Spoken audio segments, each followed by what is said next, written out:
حضرت علی المرتضیٰ سے روایت ہے، فرمایا 7 اشخاص ایسے ہیں جب تم انہیں قبر میں دفن کر کے آتے ہو تو ان کے رخ قبلے سے پھیر دیے جاتے ہیں، اور ساتھ فرمایا فَاذْهَبُوا وَانْبُشُوا قُبُورَهُمْ فَإِن لَّمْ تَجِدُوا هَٰكَذَا مَا قُلْتُ لَكُمْ فَهُوَ باطل۔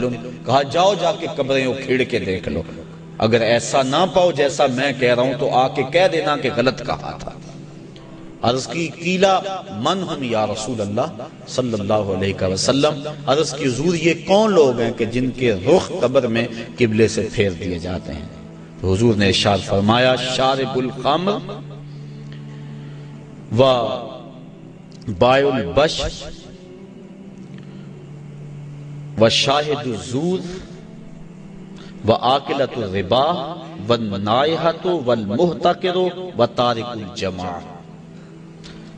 7 اشخاص گنوائے۔ پہلا شارب الخمر، شراب پینے والا۔ ایک روایت کے لفظ ہیں کہ شراب اپنے لیے بنانے والا، کسی اور کے لیے بنانے والا، شراب پینے والا، شراب پلانے والا، شراب بیچنے والا، شراب خریدنے والا، اور جس کے لیے شراب خریدی ہے، شراب کو ڈھونے والا، دوسری جگہ منتقل کرنے والا، ہمارا سب پر اللہ کے رسول نے لعنت بھیجی۔ تو یہ ایسا برا فعل ہے۔ ایک روایت کے لفظ میں نے پڑھے کہ شارب الخمر کعابد الوثن، شراب پینے والا بت پوجنے والے کی طرح۔ ہمارے معاشرے میں شراب نوشی سرایت کر گئی ہے، اور اب تو بعض طبقوں کے اندر یہ برا بھی نہیں سمجھا جاتا، جبکہ حلال سمجھ کے پینا تو کفر ہے، اور اس کو حرام سمجھتے ہوئے اس کی حرمت کے قائل ہونے کے باوجود پینا یہ گناہ کبیرہ ہے، اور منع فرمایا گیا سختی کے ساتھ۔ ارشاد فرمایا ایک تو ویسے بھی شرابی جب مرتا ہے اسے مرتے ہوئے کلمہ نصیب نہیں ہوتا، اور دوسرا یہ روایت جو میں نے آپ کے سامنے رکھی کہ اس کا قبلے سے رخ پھیر دیا جائے گا۔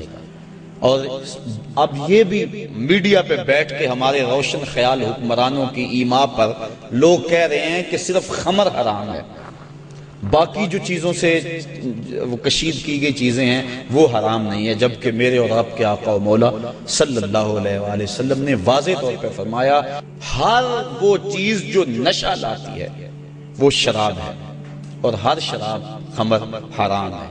تو وہ نشہ چاہے کوئی بھی چیز لانے والی ہو اس کو شریعت نے واضح طور پہ حرام کر دیا۔ یہ دوسرا بائع البش، جن کے رخ جو ہیں وہ قبلے سے پھیر دیے جائیں گے، تو فرمایا ان میں سے بردہ فروشی کرنے والا، انسانوں کی خرید و فروخت کرنے والا۔ اب دنیا پہ یہ اس انداز سے غلامی کا انداز تو نہیں ہے، لیکن اعضائے انسانیہ کو اب بھی لوگ فروخت کر رہے ہیں۔ آپ روزانہ اخبارات میں پڑھتے ہیں کہ گردہ فروشی کا کاروبار اور مختلف اعضائے بدنیہ کا کاروبار۔ تو یہ دوسرے وہ شخص جو انسان یا انسان کے کسی عضو کا کاروبار کرتے ہیں، کل جب وہ مریں گے تو ان کا رخ قبلے سے پھیر دیا جائے گا۔ تیسرا ارشاد فرمایا وَشَاهِدُ الزُّورِ، اور جھوٹی گواہی دینے والا۔ بلکہ ایک روایت میں آقا کریم نے فرمایا میں تمہیں بڑے بڑے گناہوں کی خبر نہ دے دوں، الا انبئکم بأکبر الکبائر، بڑے بڑے گناہوں کی خبر نہ دے دوں؟ صحابہ نے عرض کی ہاں حضور، آپ ارشاد فرمائیں۔ فرمایا الاشراک باللہ وعقوق الوالدین الا وقول الزور، اور ایک فرمایا وشہادت الزور۔ یہ مختلف اقوال ہیں احادیث میں، مختلف احادیث میں، تو شہادت الزور جھوٹی گواہی کو حضور علیہ السلام نے جو ہے وہ اکبر الکبائر میں شمار کیا۔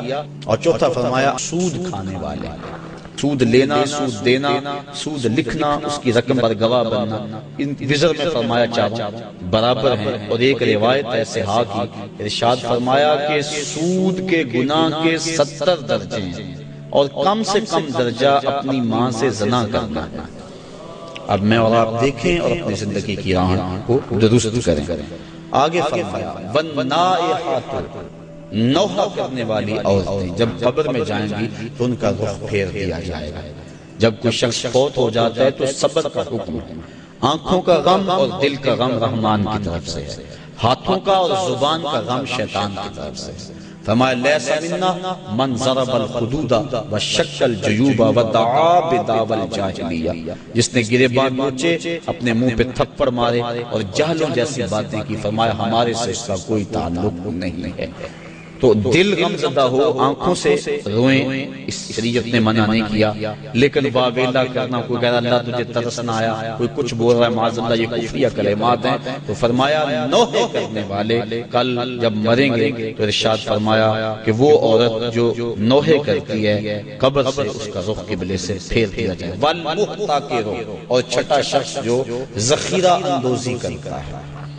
ذخیرہ اندوزی انسان کا کھانے پینے کا سامان ہے، غلہ، اور جانوروں کا جو چارہ ہے، اس میں ذخیرہ اندوزی شریعت نے منع فرمائی ہے۔ باقی جو معاملات ہیں کاروبار آپ کے، ان میں اگر کر لیں تو وہ منع نہیں۔ اور اس میں حضور نے ارشاد فرمایا جس نے 40 دن تک ذخیرہ اندوزی کی، اللہ تعالیٰ اسے 40,000 سال جہنم کی آگ میں جلائے گا۔ آخری فرمایا وَتَارِكُ الْجَمَاعَةِ، اور جو جماعت کو چھوڑنے والا ہے، نماز تو پڑھتا ہے لیکن جماعت سے نہیں پڑھتا۔ حضرت محمد بن سماعہ ایک بزرگ ہیں، امام محمد بن حسن الشیبانی کے شاگرد، اور امام محمد بن حسن الشیبانی امام اعظم کے شاگرد۔ محمد بن سماعہ کہتے ہیں 103 سال عمر پائی، کہتے ہیں 40 سال بیت گئے، جماعت کیا میری تکبیر اولیٰ بھی قضا نہ ہوئی، میری والدہ کا انتقال ہو گیا، بس مصروفیت ایسی ہوئی، صدمہ ایسا پڑا کہ میں مسجد میں آیا، سلام پھر گیا تھا، جماعت ہو چکی تھی، بڑا پریشان ہوا کہ زندگی میں کبھی کوئی تکبیر اولیٰ بھی نہیں رہی، آج جماعت بھی جاتی رہی۔ پھر میں نے سوچا ایک نماز جو جماعت سے پڑھی جائے، منفرد پڑھنے والی 25 نمازوں کے برابر ہے، ایک روایت میں 27 نمازوں کے برابر ہے، چلو میں اس نماز کو 25 بار پڑھ لیتا ہوں۔ کہتے ہیں میں کھڑا ہو گیا اور اس نماز کو، ان فرائض کو میں نے 25 بار پڑھا، اور جب 25ویں بار پڑھ رہا تھا تو حاطب سے آواز آئی، اے محمد بن سماعہ، تم نے نماز تو 25 مرتبہ پڑھ لی، لیکن جب امام ولدالضالین کہتا ہے اور اس کے ساتھ فرشتے آمین کہتے ہیں، وہ آمین کہاں سے لاؤ گے؟